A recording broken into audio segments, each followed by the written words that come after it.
നമ്മൾ സാധാരണ കഴിക്കുന്ന തരത്തിലല്ലാതെ വേറൊരു ടേസ്റ്റിൽ നമുക്ക് അടിപൊളി ഒരു ദോശ തയ്യാറാക്കിയെടുക്കാം. ദോശയെന്നോ അടയെന്നോ ഒക്കെ പറയാം. തമ്പനയിൽ കണ്ടപ്പോഴേ നിങ്ങൾ അന്തം വിട്ടില്ലേ? എന്താണിത്? തവള ദോശ അല്ലെങ്കിൽ തവള അട എന്നൊക്കെ പറയാറുണ്ട്. എങ്ങനെയാണെന്ന് കാണാം. അതിനായിട്ട് നമുക്ക് ആദ്യം 1 കപ്പ് പച്ചരി വേണം. ഈ പച്ചരി കഴുകിയിട്ട് ഉണക്കിയെടുത്ത പച്ചരിയാണ്. കാരണം നമ്മൾ ഇനി ഇതിനെ കഴുകില്ല. അതുകൊണ്ട് നമ്മൾ ആദ്യം 1 കപ്പ് പച്ചരി എടുത്ത് കഴുകി ഉണക്കിയെടുക്കാം. ഇനി ഈ പച്ചരി നമുക്കൊരു മിക്സിയുടെ ജാറിലിട്ടിട്ട് നന്നായിട്ട് പൊടിച്ചെടുക്കണം.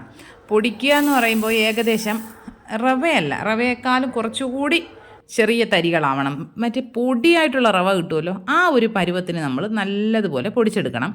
അത് ഈ പൊടി ഒരുപാടങ്ങ് ചൂടായി പോകാതെ നിർത്തി പൊടിച്ചെടുക്കണം. പൊടിച്ചെടുത്ത പൊടിയെ നമുക്ക് ഒരു പാത്രത്തിലേക്ക് ഇട്ട് കൊടുക്കാം. ഈ പച്ചരി ഡയറക്റ്റ് നമ്മൾ പൊടിച്ചെടുക്കുന്നത് കൊണ്ടാണ് നേരത്തെ കഴുകി ഉണക്കി എടുക്കണമെന്ന് ഞാൻ പറഞ്ഞത്. ഇനി ഇതിലേക്ക് നമുക്കൊരു 1/2 ടീസ്പൂൺ ഉപ്പ് ചേർത്ത് കൊടുക്കാം.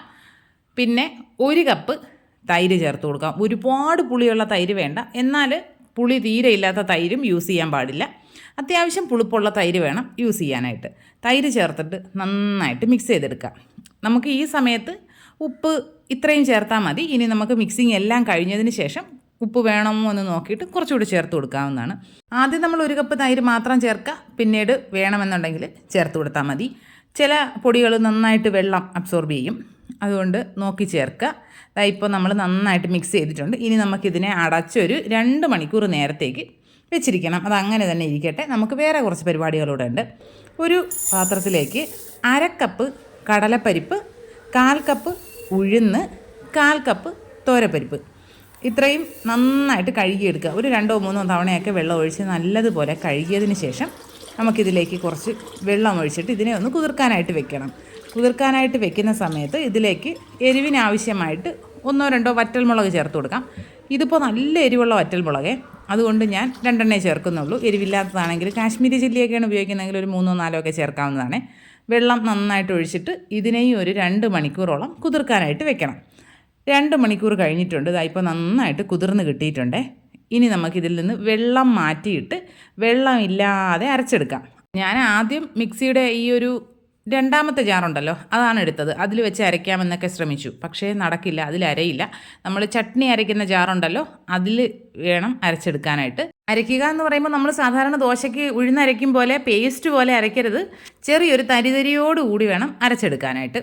ആദ്യത്തെ ഒരു സെറ്റ് അരച്ചിട്ട് നമ്മുടെ നേരത്തെ ആ മാവും തൈരുമൊക്കെ ഒഴിച്ച് വെച്ച ബാറ്ററിലേക്ക് ഇട്ട് കൊടുക്കുക. എന്നിട്ട് അടുത്ത സെറ്റ് അരയ്ക്കുമ്പോൾ അതിലേക്ക് 1/4 ടീസ്പൂൺ മഞ്ഞൾപ്പൊടി, 1/2 ടീസ്പൂൺ നമ്മുടെ ചെറിയ ജീരകം ഉണ്ടല്ലോ, ചെറിയ ജീരകം, 1/2 ടീസ്പൂൺ കായപ്പൊടി, ഇത്രയും ചേർത്ത് ഒന്ന് അരച്ചെടുക്കുക. അരച്ചിട്ട് നമുക്ക് നമ്മുടെ ഈ ബാറ്ററിലേക്ക് തന്നെ ഇട്ട് കൊടുക്കാവുന്നതാണ്. കണ്ടോ, അത് രണ്ടും തമ്മിലുള്ള ഒരു കളർ വ്യത്യാസം? ഇതാദ്യം ഞാൻ മറന്നുപോയി ഈ പൊടികൾ ചേർക്കാനായിട്ട്. ഈ അരച്ചത് മുഴുവനായിട്ടും ചേർത്തിട്ട് കൈ വെച്ചിട്ട് വേണം മിക്സ് ചെയ്യാൻ. അതിപ്പോൾ ഞാനിതിൽ കാണിക്കുന്നില്ല കേട്ടോ. കൈ വെച്ച് നന്നായിട്ട് കുഴച്ചെടുക്കണം. സ്പൂണൊക്കെ വെച്ച് മിക്സ് ചെയ്യാൻ ഭയങ്കര ബുദ്ധിമുട്ടായിരിക്കും. കൈ വെച്ച് നന്നായിട്ട് കുഴയ്ക്കുക. എന്നിട്ട് ഒരു 2 ടേബിൾ സ്പൂൺ വെള്ളം നമ്മുടെ മിക്സിയുടെ ജാറ് കഴുകിയിട്ട് ഇതിലേക്ക് ഒഴിച്ചു കൊടുക്കുന്നുണ്ട്. ഉപ്പ് പോരാ എന്ന് തോന്നിയതുകൊണ്ട് ഒരു 1/2 ടീസ്പൂൺ ഉപ്പ് കൂടെ ഞാൻ ചേർത്ത് കൊടുക്കുന്നുണ്ട്. ഇതെല്ലാം കൂടി ചേർത്തിട്ട് നന്നായിട്ട് മിക്സ് ചെയ്യാം. നമ്മളിങ്ങനെ മിക്സ് ചെയ്തുകൊണ്ടിരിക്കുമ്പോൾ നമുക്ക് മനസ്സിലാവും മാവ് എത്രത്തോളം തിക്കാണ് എന്നുള്ളത്. നന്നായിട്ട് തിക്കാണ് എന്ന് തോന്നുമ്പോൾ നമ്മൾ 1 ടേബിൾ സ്പൂൺ അല്ലെങ്കിൽ 2 ടേബിൾ സ്പൂൺ അങ്ങനെ വെള്ളം കുറേശ്ശെ ചേർത്ത് വേണം മിക്സ് ചെയ്തെടുക്കാനായിട്ട്. മാവ് കട്ടിയാണ് എന്ന് കരുതിയിട്ട് ഒരുപാട് വെള്ളം ഒഴിക്കുകയേ ചെയ്യരുത്. നമ്മുടെ സാധാരണ ദോശ ബാറ്റർ പോലെയൊന്നുമല്ല, ഇഡ്ഡലി മാവിനേക്കാളും തിക്കായിട്ടുള്ളൊരു കൺസിസ്റ്റൻസിയിലാണ് നമുക്കിത് വേണ്ടത്. ഞാനിതിലേക്ക് വീണ്ടും ഒരു 2 ടേബിൾ സ്പൂൺ വെള്ളം കൂടി ചേർത്ത് കൊടുക്കുന്നുണ്ട്. ഇതെല്ലാം ഞാൻ മിക്സിയുടെ ജാറ് കഴുകിയ വെള്ളം വെച്ചിരുന്നിട്ട് അതിൽ നിന്ന് കുറേശ്ശെ ആയിട്ട് ഒഴിച്ചു കൊടുക്കുന്നതാണേ. നമ്മുടെ മിക്സിയുടെ ജാറിൽ പറ്റിയിരിക്കുന്ന ആ ഒരു പരിപ്പിൻ്റെ അംശങ്ങൾ കൂടി നമുക്കിതിലേക്ക് ഒഴിക്കണമല്ലോ, അത് കളയാൻ പറ്റില്ലല്ലോ. ഇനി ഈ മാവ് ഇങ്ങനെ ഇരിക്കട്ടെ. നമുക്ക് വേറെ കുറച്ച് പരിപാടികളൂടെ ഉണ്ട് കേട്ടോ. അടച്ചു വെച്ചോളൂ. സകല സാധനങ്ങളും നമ്മൾ ഉപയോഗം കഴിഞ്ഞാൽ ആ സെക്കൻഡിൽ അടച്ചു വെച്ചോളൂ. നാട് മൊത്തം അസുഖങ്ങളാണ്. ഇനി നമുക്കിതിലേക്ക് കുറച്ച് താളിപ്പുണ്ട്. അതിനായിട്ട് ഒരു പാനിലേക്ക് 1 ടേബിൾ സ്പൂൺ വെളിച്ചെണ്ണ ഒഴിച്ചു കൊടുക്കുക. അതിലേക്ക് കടുക് ഇട്ട് കൊടുക്കുക, ഉഴുന്ന് പരിപ്പ് ഇട്ട് കൊടുക്കുക. ഇത് രണ്ടും പൊട്ടി കഴിയുമ്പോൾ ഒരു തണ്ട് കറിവേപ്പില കൂടെ ചേർത്തിട്ട് നന്നായിട്ടൊന്ന് മിക്സ് ചെയ്തതിന് ശേഷം നമ്മുടെ ഈ ബാറ്ററിലേക്ക് ഒഴിച്ചു കൊടുക്കാവുന്നതാണ്. വറ്റൽമുളകോ ചെറിയ ഉള്ളി അങ്ങനെയുള്ള ഒരു സാധനങ്ങൾ നമ്മൾ ചേർക്കുന്നില്ല കേട്ടോ. ഇനിയിപ്പോൾ ഞാൻ നോൺ സ്റ്റിക്കിൽ ഇങ്ങനെ സ്പൂൺ വെച്ച് മിക്സ് ചെയ്യുന്ന കാണുമ്പോൾ നോൺ സ്റ്റിക്കിൽ സ്പൂൺ ഉപയോഗിക്കരുതെന്ന് പറയരുത് കേട്ടോ. കാരണം അതാ ഞാൻ ആ കറിവേപ്പിലയുടെ മുകളിൽ കൂടി മാത്രമാണ് ജസ്റ്റ് ഇങ്ങനെ ഒന്ന് മിക്സ് ചെയ്തതേ. നമ്മൾ ഈ കടുക് താളിച്ചത് നമ്മുടെ ഈ ബാറ്ററിലേക്ക് ഒഴിച്ചു കൊടുക്കുന്നുണ്ട്. കണ്ടോ, നമ്മൾ നേരത്തെ മിക്സ് ചെയ്തതുപോലെയല്ല, വീണ്ടും ആ ബാറ്റർ തിക്കായിട്ടുണ്ട്. ഇനി നമുക്കിതിലേക്ക് കുറച്ച് തേങ്ങ ചേർത്ത് കൊടുക്കാം. അതൊക്കെ നിങ്ങളുടെ ഇഷ്ടമാണ്, എത്രത്തോളം തേങ്ങ ചേർക്കണമെന്നുള്ളത്. ഞാനിപ്പോൾ ഇതിലേക്ക് 1/4 കപ്പോളം തേങ്ങ ചേർത്തിട്ടുണ്ട്. തേങ്ങ ചേർക്കുന്നതിനനുസരിച്ച് ഭയങ്കര ടേസ്റ്റാണ്. അല്ല എങ്കിൽ നിങ്ങൾക്ക് തേങ്ങ കുറച്ച് മതിയെങ്കിൽ 1 ടേബിൾ സ്പൂണൊക്കെ ചേർത്താൽ മതിയാകും. തേങ്ങ ചേർത്തിട്ട് നന്നായിട്ട് മിക്സ് ചെയ്തെടുക്കുക. ഇപ്പോൾ വീണ്ടും ബാറ്റർ നന്നായിട്ട് തിക്കായിട്ടുണ്ട്. അതുകൊണ്ട് ഞാനൊരു 2 ടേബിൾ സ്പൂൺ വെള്ളം കൂടി ചേർത്ത് കൊടുത്തിട്ട് മിക്സ് ചെയ്തെടുക്കുന്നുണ്ട്. ഇതാണ് ഈ മാവിന് വേണ്ട ഒരു കൺസിസ്റ്റൻസി. ഒരുപാട് ലൂസും അല്ല, എന്നാലും തിക്കും അല്ലാത്ത തരത്തിലുള്ള ഒരു കൺസിസ്റ്റൻസിയാണ്.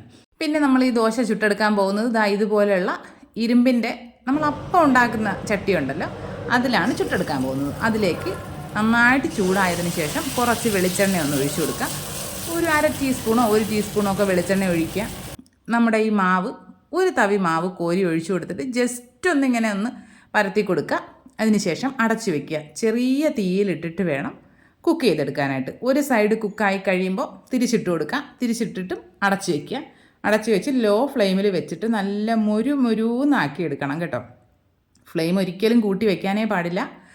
ഏറ്റവും ചെറിയ ബർണറിൽ വെക്കുകയാണെങ്കിൽ നല്ലതാണ്. ആദ്യം ഒന്ന് തീ കൂട്ടി വെച്ച് പാത്രം നന്നായിട്ട് ചൂടായതിന് ശേഷം മാവ് ഒഴിച്ച് കഴിഞ്ഞിട്ട് ഫ്ലെയിം അങ്ങ് ഏറ്റവും കുറച്ചിട്ടാൽ മതിയാകും. നല്ല മുരിച്ച് കഴിക്കാനാണ് കേട്ടോ അടിപൊളി ടേസ്റ്റ്. ആദ്യത്തെ ഒരെണ്ണം ചുട്ടെടുത്തിട്ടുണ്ട്. 2 സൈഡും നല്ലൊരു ഗോൾഡ് കളർ വന്ന് തുടങ്ങുമ്പോൾ നമുക്ക് എടുത്തു വയ്ക്കാവുന്നതാണ്. ഞാൻ രണ്ടാമത്തതിലും വീണ്ടും ഇതുപോലെ വെളിച്ചെണ്ണ ഒഴിച്ച് കൊടുത്തിട്ട് ചുട്ടെടുക്കുന്നുണ്ട്. അടച്ച് വെച്ച് ലോ ഫ്ലെയിമിൽ വെച്ച് കുക്ക് ചെയ്യാൻ പ്രത്യേകം ശ്രദ്ധിക്കുക. ഫ്ലെയിം കൂട്ടി വെച്ച് കഴിഞ്ഞാൽ അകംഭാഗം വേഗില്ല, എന്നാലോ പുറം ഭാഗം കരിഞ്ഞു പോവുകയും ചെയ്യും. ഇപ്പോൾ ഞാനൊരു 4 എണ്ണം ചുട്ടെടുത്തിട്ടുണ്ട്. ഒരെണ്ണം അടുപ്പിലിരിക്കുന്നുണ്ട്. 1-2 എണ്ണം ഇവിടെ തീർന്നിട്ടുണ്ട്. അടിപൊളി ടേസ്റ്റാണ് കഴിക്കാൻ. ഒരു പ്രത്യേക ടേസ്റ്റാണ്. ആ ഒരു ജീരകത്തിൻ്റെ ഫ്ലേവറൊക്കെ വരുമ്പോഴുണ്ടല്ലോ, അടിപൊളിയാണ്. നല്ല ചൂടോടുകൂടി കട്ടൻ ചായയിലൂടെ കഴിക്കാനാണ് അടിപൊളി കേട്ടോ. പിന്നെ നിങ്ങൾക്ക് ബ്രേക്ക്ഫാസ്റ്റ് ആയിട്ടൊക്കെയാണ് നിങ്ങൾ ഉപയോഗിക്കുന്നതെങ്കിൽ തേങ്ങാ ചട്നിയാണ് ബെസ്റ്റ് കോമ്പിനേഷൻ. പിന്നെ കുഞ്ഞുങ്ങൾക്കൊക്കെ കൊടുക്കുമ്പോൾ നമുക്ക് ശർക്കരപ്പൊടിയും ബട്ടറും കൂടെ ചേർത്ത് മിക്സ് ചെയ്തിട്ട് അതിൽ മുക്കി കൊടുക്കാവുന്നതാണ്. അതും ഭയങ്കര ടേസ്റ്റാണ് കേട്ടോ കഴിക്കാൻ. പിന്നെ നമ്മൾ വലിയവർക്ക് എന്തായാലും കുറച്ച് ചൊടിയുള്ളതായിരിക്കുമല്ലോ ഇഷ്ടം. അപ്പോൾ കുറച്ച് ചട്നിയൊക്കെ കൂട്ടി കഴിക്കുക. അടിപൊളി ടേസ്റ്റാണ്.